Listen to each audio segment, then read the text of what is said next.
the Brian Allen experience. Do you think this is something the Niners need? Yeah, it might be, but hear me out. This whole thing with the corners not addressing the corner thing, I'm a big believer of learning by experience. And what is essentially experience? Experience means you have to fail at something to learn, right? If the 49ers get by this year, if like let's just say if Josh Norman comes on and is rejuvenized Josh Norman and or some other guy steps up and has a year, are they really going to learn, hey, you need to draft corners and you need to draft them in the first or second round? No. So maybe long term, what the Niners really need this year is to just get torched. Yeah, I see what you mean. Like they learned the hard way for once, because they were over here thinking that they could do the Jason Verrett experience over and over and over again. Like that is our model.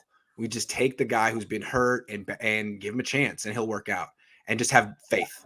So that's good that they're not going to try to repeat that, because it didn't even work once. Hey, Chardall, great to see you, man. Thank you. Everyone, subscribe to SBA Sports Talk. That's Chardall, Big Chardall, the GOAT, the legend. Great to see you, man. Yeah, so maybe that I thought about that too. I think that maybe they need to get burned in order to learn. I think that's how you're in the process of getting burned. It seems to me that their strategy this offseason was get Verrett on the cheap, get Mosley on the cheap, draft a couple of guys after the 100th pick, and roll with it. And Verrett didn't make it through week 1. Mosley hasn't played yet, and they're down to Lenore and Josh Norman. So they should be learning their lesson right about now.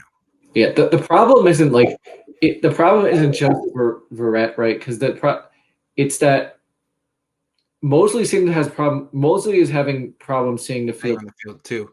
So last year with it. Yeah. So that's really if Mosley played the last game, if Mosley was the last game, and I don't think you see some of those issues.